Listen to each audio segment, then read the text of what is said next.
2001లో 1995లోనూ అనుకుంటా శ్రీపాద శ్రీవల్లభుడు చరిత్ర చూశాను, చదివి ఒకటే కోరుకున్నా, ఎప్పుడన్నా పిఠాపురం వెళ్ళాలి, శ్రీపాద శ్రీవల్లభుని దర్శించుకోవాలని అనుకునేవాడిని. కానీ నాకు ఎన్ని సంవత్సరాలు ప్రయత్నం చేసినా నాకు కుదిరేది కాదు. పిఠాపురంకి 2014లో వచ్చాను, 2019లో వచ్చాను. ఎమ్మెల్యేగా పోటీ చేస్తే తప్ప శ్రీపాద శ్రీవల్లభుడు దాని దగ్గరికి తీసుకురాలి. అలాంటి శ్రీపాద శ్రీవల్లభుడు సాక్షిగా మీ అందరికీ నేను రుణపడి ఉంటాను. నేను మీకు రుణగ్రస్తుడిని.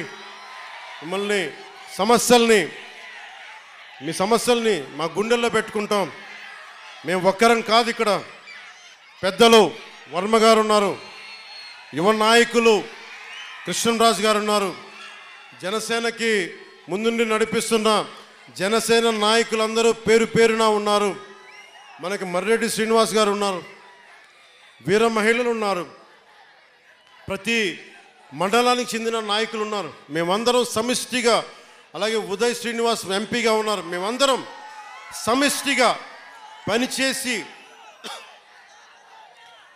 ఈ 5 సంవత్సరాలు అయిపోయే లోపు మళ్ళీ కూటమి గెలుపు 29 కాదు 28కే పోటీ చేయడం కూడా వేస్ట్ అనిపించుకోలేక అంత అభివృద్ధిని చేసి పెడతాం, అంత పని చేసి పెడతాం, అంత బలంగా పనిచేస్తాం.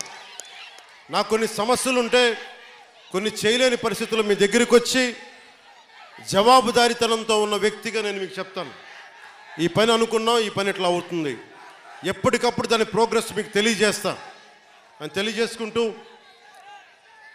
నాకు విద్య, వైద్యం, ఉపాధి, సాగునీరు, తాగునీరు ఈ సమస్యలన్నింటికీ చాలా క్రమబద్ధమైన విధానాలతో ఒక ప్రణాళిక రూపొందించాం, దాన్ని ముందుకు తీసుకెళ్తామని తెలియజేసుకుంటూ, పిఠాపురంలో మీకు చెప్పాను ఇందాకే, సాయంత్రం రిజిస్టర్ చేశాను ల్యాండ్ అని. త్వరలోనే అక్కడ నా ఇల్లే కడతాను, ఆఫీస్ కూడా కడతాను, క్యాంప్ ఆఫీస్ ఇక్కడ కడతాను. 1 ఎకరం స్థలం,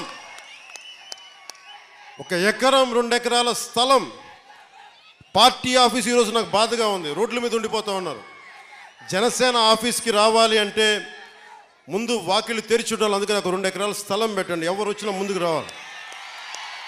ఇలా ఉండాలి కనీసం. మా హక్కు ఇది జనసేన ఆఫీసు. కానీ చిన్న ఆఫీసులు అయిపోతే ఏమనిపిస్తుంది, దూరం నుంచి ఉంటారు.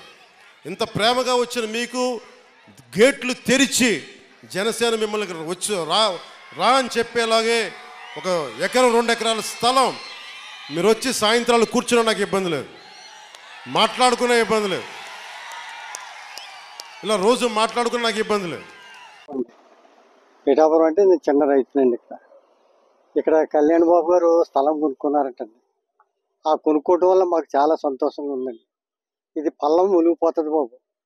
ఆయన కొనుక్కోవడం వల్ల ఈ కాలువలు గట్ట తవ్వింటాడండి. ఈ రైతులకి అందరికీ మేలు కలుగుతుంది. ఇక్కడ క్రమవైపు స్థలాలు కూడా విలువ పెరిగిపోద్ది బాబు. ఈ స్థలాలు కూడా కళ్యాణ్ బాబు గారు ఇక్కడికి రావడం మాకు చాలా సంతోషంగా ఉందండి.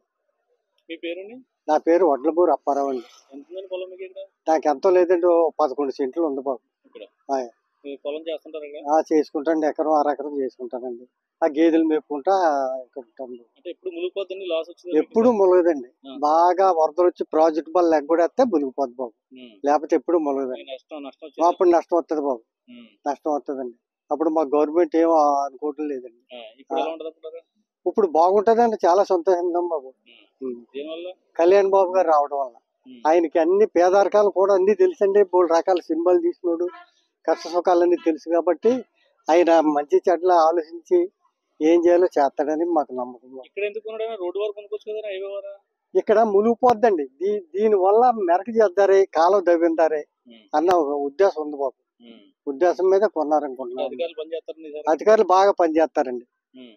అధికారులు బాగా పనిచేస్తారో మాకు కూడా బాగా మేలు కలుగుతుంది. రైతులు చాలా సంతోషంగా ఉన్నారు బాబు. కళ్యాణ్ బాబు రావడం వల్ల చాలా సంతోషంగా ఉన్నారు. రైతులకి అందరికి మేలు కలుగుతుంది. అబ్కారీ శాఖ మంత్రి కొల్లు రవీంద్రబాబు గారు అడగలిగిన పరిస్థితి. ఇంకా వాళ్ళు మందు అమ్ముతున్నట్టున్నారు కదా ఇంకా అంటే మరి ఏదో కొత్త మధ్య విధానం తీసుకొచ్చే వరకు తప్పదు అనుకుంటాం. దొరకట్లేదండి. సరే, ఈ లోపు దయచేసి ఎవరన్నా తాగాలని మైండ్ సెట్తో ఉంటే దయచేసి దాన్ని ఆరోగ్యాలు కాపాడుకొని తాకండి. అదొకటి నా విన్నపం.